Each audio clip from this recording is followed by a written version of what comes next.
So the Federal Trade Commission has filed a complaint alleging that Zillow and Redfin entered into an anti-competitive agreement around rental advertising and listing syndication.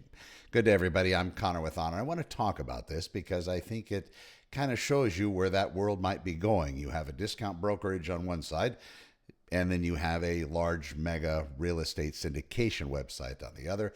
And a lot of agents pay tens of thousands of dollars in that platform to be able to get people's personal and private information and use that as leads.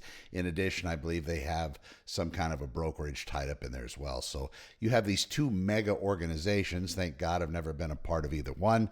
But again, you have this complaint being filed. So let me kind of break it down here. So the $100 million payment, it's a big deal.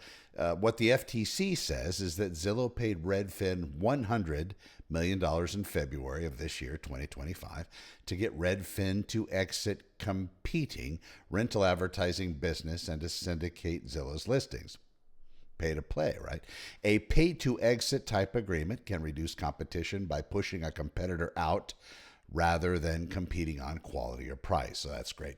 You know, the local agents in your local market, the ones that really work hard to sell those local listings, it's just like almost you have this too big to fail attitude and not even caring that those local agents are really trying to honor you in a way, trying to get information from you in the form of leads, and just kind of leave them hanging out there. And then another element, exclusivity, exit of competition. So the FTC says under the deal, Redfin agrees to stop competing in multifamily rental 25 plus units, advertising, terminate existing ad contracts, and let Zillow's listing feed be exclusive on those properties. And then why that matters, that gives Zillow a near monopoly control over multi-unit rental listings on a crucial segment, reducing choice for property managers and advertisers. Again, let's just take out the little guy. Lead and listing control, data feed terms. Redfin is required to show Zillow's licensed content. And this is Zillow's listings via a data feed or API. And any leads from Redfin's platform will go to Zillow. And this effectively turns Redfin into a mirror or conduit for Zillow's inventory rather than an independent competitor. So kind of in it together kind of a thing. And I guess if you're going to get a crime partner, why not have two of the biggest ones tie up together? And let's see, duration non-compete restriction. This agreement includes terms that Redfin won't sell, market, or make available competing services for multifamily rental advertising for the term of the agreement. And that prevents Redfin from rebuilding or pivoting to compete during the contract. Employee layoffs and hiring transfers. The FTC also alleges that Redfin laid off hundreds of employees, some of which Zillow selectively hired, transferring talent or suppressing competitiveness.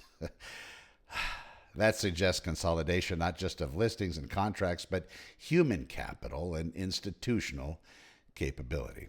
And legal grounds, it says here the FTC is framing these violations under the Sherman Act, that's restraint of trade, and Clayton Act, unlawful acquisition or agreement that lessens competition, and is seeking injunctive relief, restructuring, or divestiture.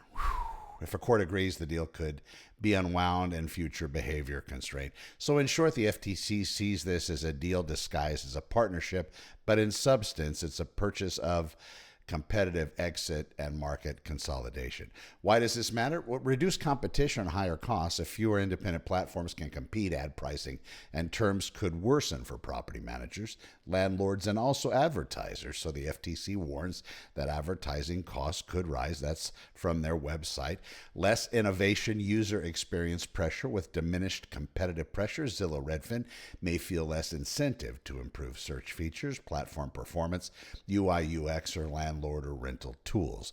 Dominance in multi-unit, multifamily rentals. The deal centers on 25 plus unit buildings at millions of dollars, tens of millions, hundreds of millions in some cases. Multifamily, so that's a high value segment for ad dollars and scale. And the precedent, domino effect in listings and syndication, this case signals that regulators are watching real estate platforms more closely in the future. Agreements that tilt toward exclusivity or restrictive syndication may face scrutiny. Broker listing platform overlap tensions. Some of the largest portals are also playing in brokerage, lead generation, and ad marketplace roles. That blurs lines and creates incentives to favor one's own platform or suppress competition. And again, something that you might want to consider. I have never advertised on the site on Zillow. A lot of agents, they'll pay tens of thousands. There's just a whole group of people that have gone there. I remember back in the day when Zillow first came out, it was really, agents were so up in arms about it because they were taking listing data and they were using that listing data without having permission. Fast forward today, you have artificial intelligence, a lot of the models being trained on information that really is somebody else's property, but it's kind of being ignored for how do they put this? For the betterment of mankind, humankind, basically. Well, if we train it on everything, then it's going to be better for everybody. Each one of those people that worked really hard on building the abilities and the craft and putting behind all of this work on their intellectual property, whatever it is they produced, a book, a piece of music, whatever, just to have it taken without any compensation. It's an interesting place, and I know there's many lawsuits that are going on currently. This is just one. A couple different companies, Redfin and Zillow, that apparently, and I don't know if this is finished yet, it still has a process to go. So I'm not going to talk about it as if it's finished and done, but this is what's currently happening. So do your research and I'll follow up with this in future videos, but it's interesting the way that this seems to be happening and rolling out. I don't know if this is going to be a game changer for Zillow. Like I mentioned earlier, some corporations are just too big to fail. And Redfin as well, discount brokerage, huge. We'll have to see where this is going to play out. I do know that I've talked to agents in my local market, and because of the distrust that's painted on top of this, that appearance for a real estate agent is everything. And if you have something that you bought into, that you pay for, that you trust, and then something like this occurs, it could be a signal that maybe you've been let down and it's time to move on. Those boots on the ground local people that have their own independent websites that are tied to real estate listings, there's a lot of rules put into place. If I were to go in there and try to manipulate the data, I would get caught very quickly and I would get fined and I would have my license stripped from me. And there might also be criminal action taken against me. Yeah, there's really, I don't know who's going to be putting handcuffs on this deal. I come from a long line of, I was a cop for a long time.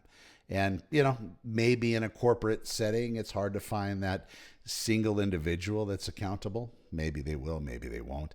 And maybe it's not going to matter. We'll have to keep our eye on it. But anyway, that's the Zillow Redfin thing that popped yesterday. I hope you're well. We are at the 3rd? Yeah, the 3rd of October, 2025. We'll see you in the next one. Thanks for watching. I'll be 10-8 until that time. Be well.